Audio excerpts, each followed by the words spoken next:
முக்கிய செய்திகள். மேகதாது அணை கட்ட தமிழ்நாடு ஒருபோதும் அனுமதிக்காது என திட்டவட்டம்.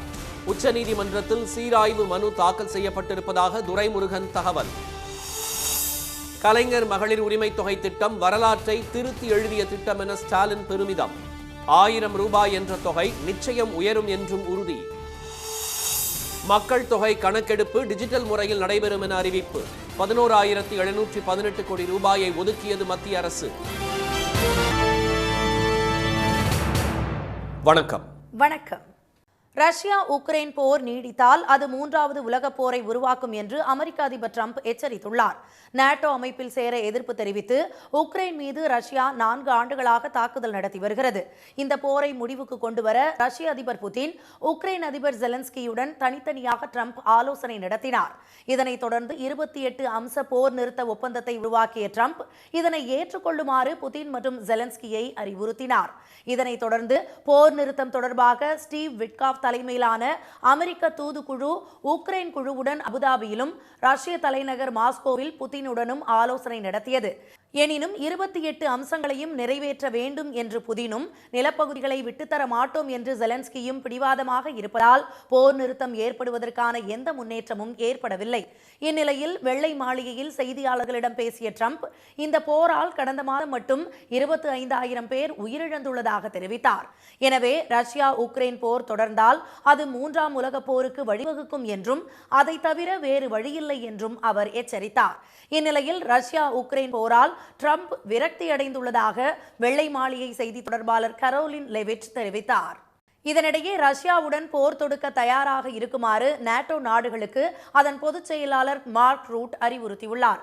ஜெர்மனி தலைநகர் பெர்லினில் நடைபெற்ற முனிச் மாநாட்டில் உரையாற்றிய அவர் ரஷ்யாவின் அடுத்த குறி நாட்டோ உறுப்பு நாடுகளாகத்தான் இருக்கும் என்று எச்சரித்துள்ளார். சீனாவின் உதவியால் தான் ரஷ்யா தொடர்ந்து உக்ரைனுடன் போர் புரிந்து வருவதாக தெரிவித்த மார்க் ரூட் தனது கூட்டாளி இழப்பை சந்திப்பதை சீனா விரும்பவில்லை என்று கூறினார். எனவே ரஷ்யாவுடன் போர் தொடுக்க தயாராக இருக்குமாறு அவர் தெரிவித்திருப்பது ஐரோப்பிய கண்டத்தில் மீண்டும் போர் மேகத்தை உருவாக்கியுள்ளது. மேகதாது அணை அமைய தமிழ்நாடு அரசு ஒருபோதும் அனுமதிக்காது என்று நீர்வளத்துறை அமைச்சர் திரு துரைமுருகன் தெரிவித்துள்ளார். காவிரியின் குறுக்கே மேகதாதுவில் அணை கட்ட முயற்சி மேற்கொண்டு வரும் கர்நாடக அரசு திட்டத்தை அமல்படுத்துவது தொடர்பான பணிகளை மேற்கொள்வதற்காக 30 பேர் கொண்ட குழுவை அமைத்துள்ளது. இந்நிலையில் திரு துரைமுருகன் வெளியிட்டுள்ள அறிக்கையில் காவிரி ஆற்றின் குறுக்கே மேகதாதுவில் ஒரு பெரிய அணை கட்ட கர்நாடக அரசு முயற்சித்ததை எதிர்த்து தமிழ்நாடு அரசு 2018ஆம் ஆண்டு உச்சநீதிமன்றத்தில் தொடர்ந்த வழக்கும் அதனுடன் தொடர்புடைய பிற வழக்குகளும் 13/11/2025ஆம் தேதி விசாரணைக்கு வந்ததாக தெரிவித்துள்ளார். இதில் மேகதாது அணை தமிழ்நாட்டுக்கு பெரும் பாதிப்பை ஏற்படுத்தும் என்றும் 16/2/2018 அன்று வழங்கப்பட்ட உச்சநீதிமன்ற இறுதி தீர்ப்பில் கூறியபடி மேகதாது அணை கட்ட முயற்சிப்பது இரு மாநிலங்களுக்கிடையே பிரச்சனையை மேலும் பெரிதாக்கும் என்பதை குறிப்பிட்டு தமிழ்நாடு அரசு வாதிட்டதாக அவர் கூறியுள்ளார். இந்த வழக்கில் கடந்த மாதம் 22ஆம் தேதி வெளிவந்த உச்சநீதிமன்ற ஆணையில் மேகதாது அணை தொடக்க நிலையில்தான் உள்ளது என்றும் இத்திட்டம் உச்சநீதிமன்ற முந்தைய தீர்ப்புகளுக்கு உட்பட்டதா இல்லையா என்பதை நிபுணர்கள் அடங்கிய மத்திய நீர்வள குழுமம்தான் தீர்மானிக்க முடியும் என்று கூறியுள்ளதாக திரு துரைமுருகன் தெரிவித்துள்ளார். இது தொடர்பாக தமிழ்நாடு அரசு தனது வாதங்களை மத்திய நீர்வள குழுமத்திடம் முன்வைக்கவும் உச்சநீதிமன்றம் ஆணையிட்டுள்ளதாக அவர் கூறியுள்ளார். மேலும் இந்த தீர்ப்பில் தெரிவிக்கப்பட்டுள்ள மாநிலங்கள் தங்களுக்கு ஒதுக்கப்பட்டுள்ள நீரை எவ்வாறு பயன்படுத்துவது என்பதை தாங்களே முடிவு செய்யலாம் என்பது 2018இல் வழங்கப்பட்ட தீர்ப்பின்படி ஒதுக்கீடு செய்யப்பட்ட நீர் ஆணையில் குறிப்பிடப்பட்ட திட்டங்களுக்கே பயன்படுத்த முடியும் என்று கூறியுள்ளதற்கு முரணாக இருப்பதாக திரு துரைமுருகன் குறிப்பிட்டுள்ளார். எனவே கடந்த மாதம் 13ஆம் தேதி ஆணையை மறுபரிசீலனை செய்ய தமிழ்நாடு அரசு நேற்று முன்தினம் உச்சநீதிமன்றத்தில் மறு ஆய்வு மனு தாக்கல் செய்துள்ளதாக அவர் தெரிவித்துள்ளார். மேலும் மத்திய நீர்வள குழுமத்திடமும் மேகதாது அணை எவ்வாறு தமிழகத்திற்கு பாதகமாக இருக்கும் என்பதையும் உச்சநீதிமன்ற ஆணைக்கு முரணாக இருக்கும் என்பதையும் குறிப்பிட்டு கடந்த 9ஆம் தேதி விரிவான மனு தாக்கல் செய்யப்பட்டுள்ளதாக திரு துரைமுருகன் கூறியுள்ளார். காவிரி டெல்டா விவசாயிகளின் நலன்களை பாதுகாக்க தமிழ்நாடு அரசு தொடர்ந்து நடவடிக்கை எடுத்து வருவதாகவும் கர்நாடக அரசின் முயற்சியை ஒருபோதும் அரசு அனுமதிக்காது என்றும் அவர் தெரிவித்துள்ளார். கலைஞர் மகளிர் உரிமை தொகை திட்டத்தின் 2ஆம் கட்ட விரிவாக்கத்தை தொடங்கி வைத்த முதலமைச்சர் திரு மு.க. ஸ்டாலின் மகளிர் உரிமை தொகை உயர்த்தப்படும் என்று தெரிவித்துள்ளார்.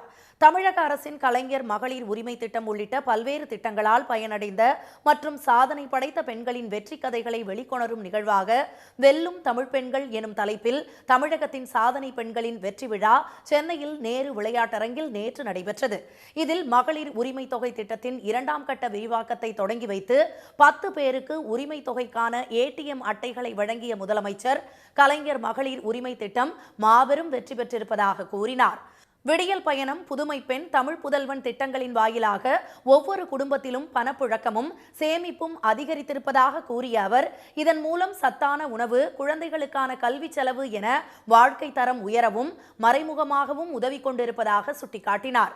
மக்கள் நல திட்டங்களை இலவசங்கள் என்று கொச்சைப்படுத்தியவர்கள் கூட இந்த திட்டத்தை அவர்கள் மாநிலத்தில் செயல்படுத்த தொடங்கிவிட்டார்கள் என்ற திரு ஸ்டாலின், கலைஞர் மகளிர் உரிமை திட்டத்தில் இதுவரை 1,13,75,492 பேர் பயனடைந்து வந்ததாக கூறினார்.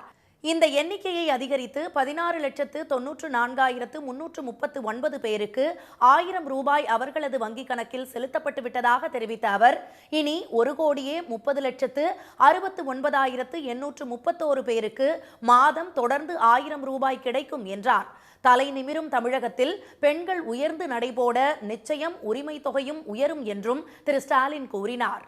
தமிழ்நாட்டில் இருக்கிற 1,60,69,831 சகோதரிகளுக்கு 1000 ரூபாய் மாசம் தொடர்ந்து கிடைக்கும். தலைநிமிரும் தமிழ்நாட்டில் பெண்கள் உயர்ந்து நடைபோட நிச்சயம் உரிமை தொகையும் உயரும், பெண்களுடைய உரிமையும் உயரும். உறுதியாக சொல்றேன், எதிர்காலத்தில் வரலாற்று ஆசிரியர்கள் வரலாற்று எழுதும் பொழுது மகளிர் முன்னேற்றத்தினுடைய புதிய அத்தியாயத்தை ஸ்டாலினுடைய திராவிட மாடல் ஆட்சியில தொடங்குச்சுன்னு தான் எழுதுவாங்க. விழாவில் பெண்கள், தொழில் முனைவோர், தோழி விடுதி பயனாளிகள் தங்கள் அனுபவங்களை பகிர்ந்து கொண்டனர். குடும்பத்துக்கு அந்த 1000 ரூபான்றது மிகப்பெரிய உதவியாக இருக்குது. ஏன்னா என் கணவர் படுத்த படுக்கையாக இருக்கிறாரு, எந்த வருமானம் இல்லை, யாரோட சப்போர்ட்டும் எங்களுக்கு கிடையாது. அந்த 1000 ரூபான்றது எங்களுக்கு ஒரு மருந்து செலவுக்கு எங்களுக்கு என் கணவருக்கு மருந்து வாங்கி கொடுக்கறதுக்காக எங்களுக்கு யூஸ் ஆகும். நிகழ்வில் IAS, IPS, வனத்துறை, மருத்துவமனை என பல துறைகளில் நிர்வாக பொறுப்பில் உள்ள பெண் ஆளுமைகள் கௌரவிக்கப்பட்டனர். தையல் தொழில் செய்து வரும் இலங்கை தமிழ் பெண் சரா முதலமைச்சர் திரு ஸ்டாலினுக்கு தான் எம்ப்ராய்டரி செய்து தயாரித்த அப்பா என்ற எழுத்துடன் கூடிய கைக்குட்டையை வழங்கினார். வாழ்க்கையில வெற்றி நிச்சயமா மட்டும்தான் ஆயிருக்கு. நான் இங்க நிக்கிறேன். நான் ஒரு கச்சிப்பில் உங்களுக்கு ஒரு எம்ப்ராய்டிங் போட்டு வந்திருக்கிறேன்ப்பா, அது உங்களுக்கு தரணும்னு ஆசைப்படுறேன். தரலாமா?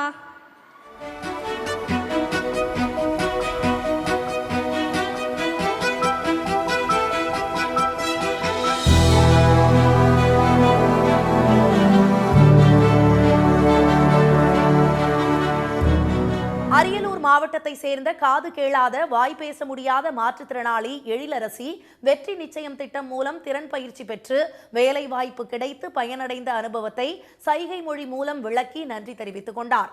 இந்த விழாவில் துணை முதலமைச்சர் திரு உதயநிதி, சமூக சேவகி திருமதி கிருஷ்ணம்மாள் ஜெகநாதன், பாரா பேட்மிண்டன் வீராங்கனை துளசிமதி முருகேசன், இஸ்ரோ திட்ட இயக்குனர் திருமதி நிகர் ஷாஜி, அமைச்சர்கள், உயர் அதிகாரிகள் மற்றும் திரை பிரபலங்கள் கலந்து கொண்டனர். மக்கள் தொகை கணக்கெடுப்புக்காக 11,718 கோடி ரூபாயை மத்திய அமைச்சரவை ஒதுக்கியுள்ளது. 2011ஆம் ஆண்டுக்கு பிறகு நடத்தப்படும் மக்கள் தொகை கணக்கெடுப்பு பணி டிஜிட்டல் முறையில் நடைபெறும் என்று அறிவிக்கப்பட்டுள்ளது. முதல் கட்டமாக 2026 ஏப்ரல் முதல் செப்டம்பர் வரையிலும், 2ஆம் கட்டமாக 2027 பிப்ரவரியிலும் நடைபெறுகிறது. அதன்படி 2026 ஏப்ரல் முதல் செப்டம்பர் வரை வீட்டு கணக்கெடுப்பும், 2027 பிப்ரவரியில் மக்கள் தொகை கணக்கெடுப்பும் நடத்தப்பட உள்ளது. மக்கள் தொகை கணக்கெடுப்புடன் சாதிவாரி கணக்கெடுப்பும் நடத்தப்படுகிறது. சுதந்திர இந்தியாவில் எடுக்கப்படும் 8வது மக்கள் தொகை கணக்கெடுப்பானது ஆண்ட்ராய்டு மற்றும் iOS ஆகிய இரு தளங்களிலும் இயங்கக்கூடிய செயலிகளை பயன்படுத்தி தரவுகள் சேகரிக்கப்படும். இந்நிலையில் பிரதமர் திரு மோடி தலைமையில் நடைபெற்ற மத்திய அமைச்சரவை கூட்டத்தில் மக்கள் தொகை கணக்கெடுப்புக்கு 11,718 கோடி ரூபாய் ஒதுக்கீடு செய்ய அனுமதி வழங்கியுள்ளதாக மத்திய அமைச்சர் திரு அஸ்வினி வைஷ்ணவ் தெரிவித்தார்.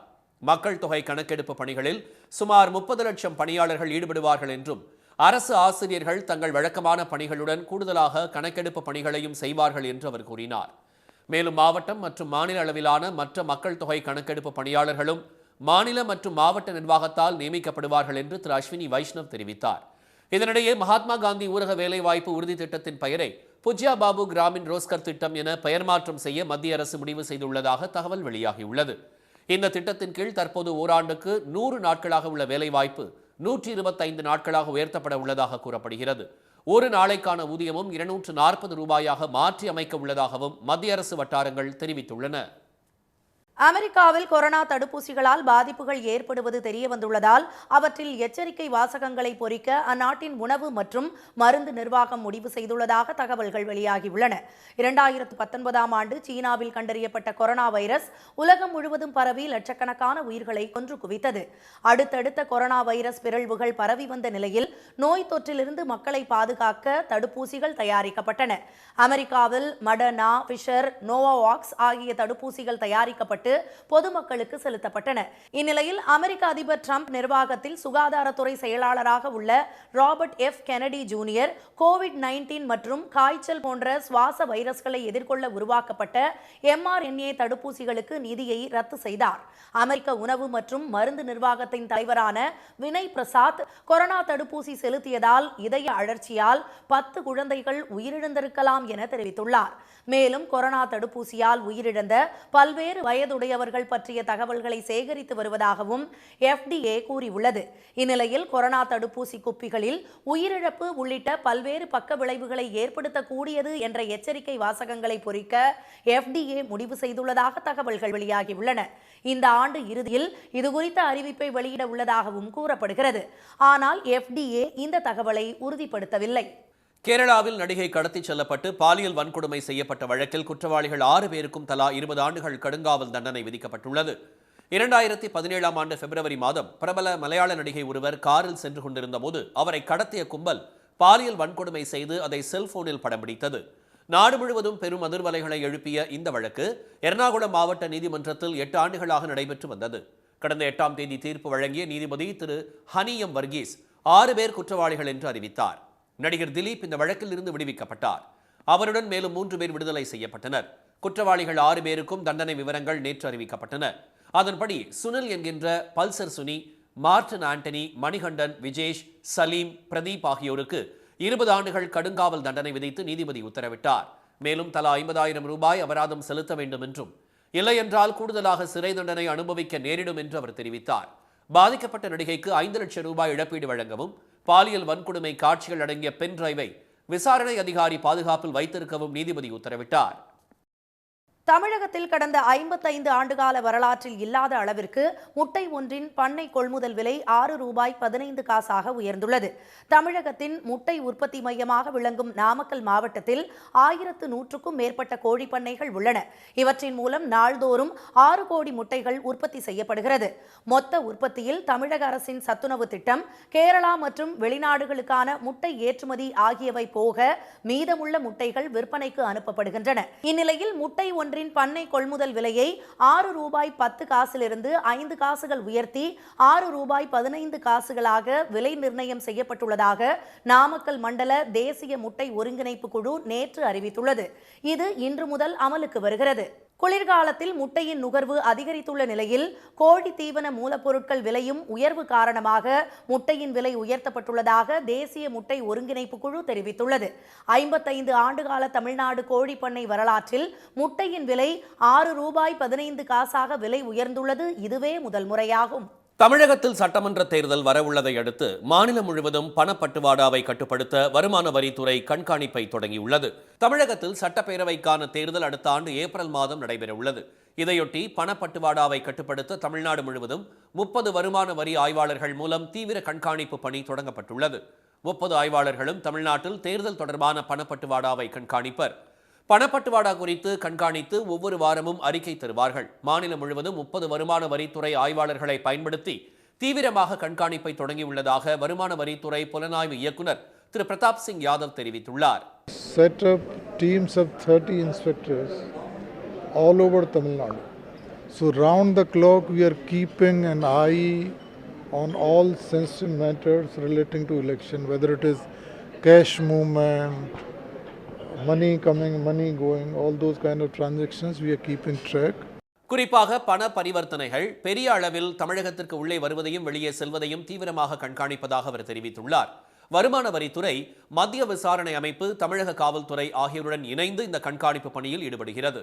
தமிழகத்திற்கு வழங்க வேண்டிய நிதியினை உடனடியாக விடுவிக்க வலியுறுத்தி தமிழ்நாடு ஊரக வளர்ச்சித்துறை அலுவலர்கள் டெல்லியில் ஆர்ப்பாட்டத்தில் ஈடுபட்டனர். மத்திய அரசின் கீழ் செயல்படுத்தப்பட்டு வரும் மகாத்மா காந்தி தேசிய ஊரக வேலை உறுதி திட்டத்தின் கீழ் கிராமப்புற மக்கள் ஆண்டுக்கு 100 நாட்கள் வேலைவாய்ப்பினை பெறுகின்றனர். இந்நிலையில் அத்திட்டத்திற்கான நிதி ஒதுக்கப்படாத நிலையில் தமிழ்நாடு ஊரக வளர்ச்சித்துறை அலுவலர்கள் டெல்லி ஜந்தர் மந்தரில் ஆர்ப்பாட்டம் நடத்தினர். இதில் மகாத்மா காந்தி தேசிய ஊரக வேலை உறுதி திட்டத்திற்கான தொகையை நிதியாண்டின் தொடக்கத்திலேயே விடுவிக்க வேண்டும் என்று வலியுறுத்தி அவர்கள் முழக்கங்களை எழுப்பினர். ஊதியத்தை 15 நாட்களுக்குள்ளாக வழங்க வேண்டிய அரசாங்கம் ஏறக்குறைய 100 நாட்களை தாண்டி வழங்காமல் இருக்கிறது. அதனை வழங்க வேண்டும் என்று இந்த இதில் இந்த போராட்டத்தின் வாயிலாக ஒன்றிய அரசாங்கம் கேட்கிறோம். ஒன்றிய அரசாங்கம் நிதியை விடுவித்தால் தான் மாநில அரசாங்கம் வழங்க முடியும் என்ற சூழ்நிலை என்பது இருக்கிறது. ஏறக்குறைய 1000 கோடி ரூபாய்க்கு மேல் நிலுவை என்பது தமிழ்நாட்டிற்கு வர வேண்டியிருக்கிறது. மகாத்மா காந்தி ஊரக வேலைவாய்ப்பு திட்டத்தின் கீழ் தமிழகத்திற்கான நிதியை விடுவிக்கவில்லை என்றால் மத்திய அரசுக்கு எதிராக தொடர் போராட்டத்தை நடத்துவோம் என்று தமிழ்நாடு ஊரக வளர்ச்சித்துறை அலுவலர்கள் சங்கத்தினர் தெரிவித்தனர். நாகை அருகே ஒரே தோற்றம் கொண்ட இரட்டையர்களுக்கு SIR படிவம் வழங்குவதில் குளறுபடி ஏற்பட்டுள்ளதால் குடும்பத்தினர் அதிர்ச்சி அடைந்துள்ளனர். நாகூர் கல்பண்டக சாலை தெருவைச் சேர்ந்த அஷ்ரப் அலி, பல்கிஷ் தம்பதியினருக்கு இக்ராமுல்லா, இஹ்சானுல்லா என்ற 2 மகன்கள் உள்ளனர். இரட்டையர்களான இவர்கள் இருவரும் 2002 முதல் அனைத்து தேர்தல்களிலும் வாக்கை பதிவு செய்து ஜனநாயக கடமையாற்றியுள்ளனர். இந்நிலையில் தற்போதைய SIR பணியில் ஒருவரது விண்ணப்பத்தை மட்டும் பதிவேற்றிவிட்டு மற்றொருவரின் படிவத்தை பதிவேற்றாமல் விட்டுவிட்டதாக கூறப்படுகிறது. இவர் ரெட்டை பிறவி 2 பேரும். நாங்கள் இங்கே வந்து கேட்டதுக்கு இவர் லிஸ்ட்லே இல்லை அப்படிங்கிறாங்க. இவர் வந்து 3 வாட்டி ஓட்டு போட்டிருக்காரு. MLA, பாராளுமன்றம், அது MP. ஏன்னா இவங்கள்ட்ட வந்து கேட்கக்குள்ள இது வந்து லிஸ்ட்லே இல்லை, நீங்கள் வந்து புதுசாக அப்ளை பண்ணுங்கிறாங்க. ஒரே தோற்றம் கொண்ட இரட்டையர் என்பதால் ஒருவர் வாக்காளர் பட்டியலில் இருந்து நீக்கப்பட்டுள்ளாரா என அவரது குடும்பத்தினர் அதிர்ச்சி அடைந்துள்ளனர். இருவரையும் வாக்காளர் பட்டியலில் இணைக்க மாவட்ட நிர்வாகம் நடவடிக்கை எடுக்க வேண்டும் என அவர்கள் வலியுறுத்தியுள்ளனர். நெல்லை அருகே கண்களை கட்டிக்கொண்டு 2 நிமிடங்களில் மண்பானைகளை செய்து அசத்தும் ITI படிக்கும் இளைஞரை அப்பகுதி மக்கள் வியப்புடன் பார்த்து பாராட்டி வருகின்றனர். தமிழர்களின் முக்கிய பண்டிகைகளில் ஒன்றான பொங்கல் பண்டிகை தை மாதம் கொண்டாடப்பட உள்ளது. இந்நாளில் புதிய மண்பானையில் பச்சரிசி, வெல்லம், முந்திரி, திராட்சை, நெய் சேர்த்து பொங்கலிட்டு சூரியனுக்கு படைத்து வழிபடுவது வழக்கம். எனவே மாநிலம் முழுவதும் பொங்கல் பண்டிகையின் போது மண்பானை விற்பனை களை கட்டும். இந்நிலையில் நெல்லை மாவட்டம் அம்பாசமுத்திரம் அருகே உள்ள கூனியூரில் மண்பானை தயாரிப்பு பணிகள் முழுவீச்சில் மேற்கொள்ளப்பட்டு வருகின்றன. அந்த கிராமத்தில் 200க்கும் மேற்பட்ட குடும்பங்கள் வசித்து வருகின்றனர். இவர்களுக்கு மண்பானைகள் செய்வதுதான் பிரதான தொழிலாக உள்ளது. களிமண்ணால் ஆன வாட்டர் பாட்டில்கள், மண் குளிர்சாதன பெட்டிகள், சமையல் உபயோகப்படுத்தும் பொருட்கள், குடுவைகள் உள்ளிட்ட 200 விதமான பொருட்களையும் அவர்கள் தயாரித்து அசத்துகின்றனர். அந்த கிராமத்தை சேர்ந்த முருகேஷ் என்ற இளைஞர் ITIயில் படித்து வருகிறார். 5 ஆண்டுகளாக தனது தந்தைக்கு உதவியாக மண்பானை தொழிலில் ஈடுபட்டு வரும் இவர் கண்களை கட்டிக்கொண்டு 2 நிமிடங்களில் மண்பானைகளை செய்து அசத்தி வருகிறார்.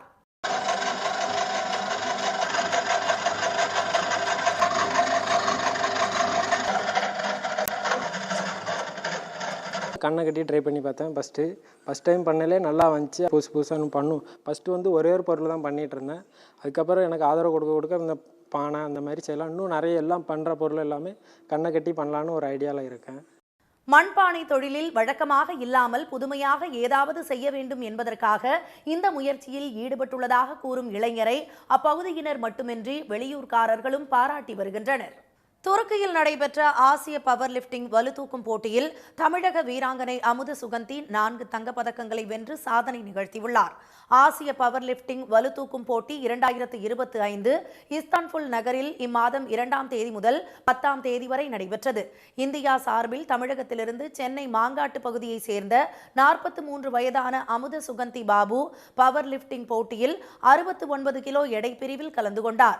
ஸ்குவாட் பிரிவில் 160 கிலோ எடையும், பெஞ்ச் பிரஸ் பிரிவில் 92.5 கிலோ எடையும், டெட்லிஃப்ட் பிரிவில் 165 கிலோ எடையும் என மொத்தமாக 417.5 கிலோ தூக்கி ஒவ்வொரு பிரிவிலும் முதலிடம் பிடித்து 4 தங்கப்பதக்கங்களை வென்றுள்ளார்.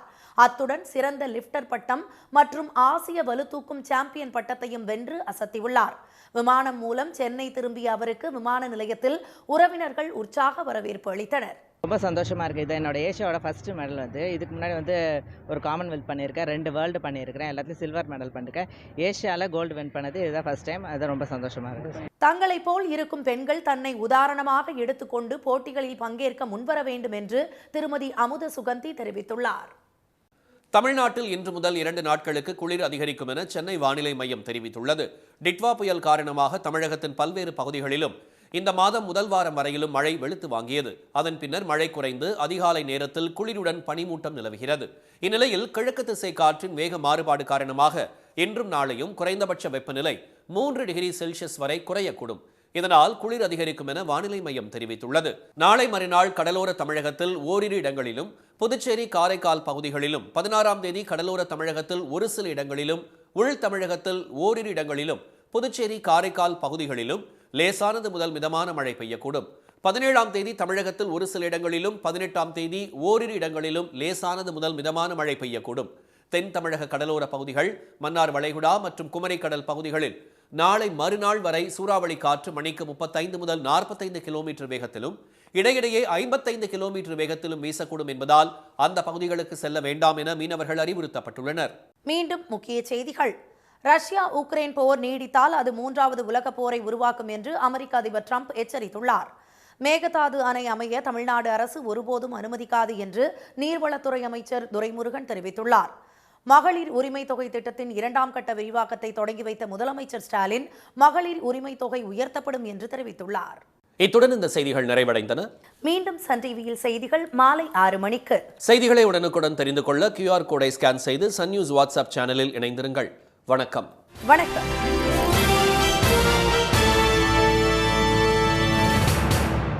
உடனுக்குடன் செய்திகளை தெரிந்து கொள்ள சன் நியூஸ் பெல் ஐகானை கிளிக் பண்ணுங்க.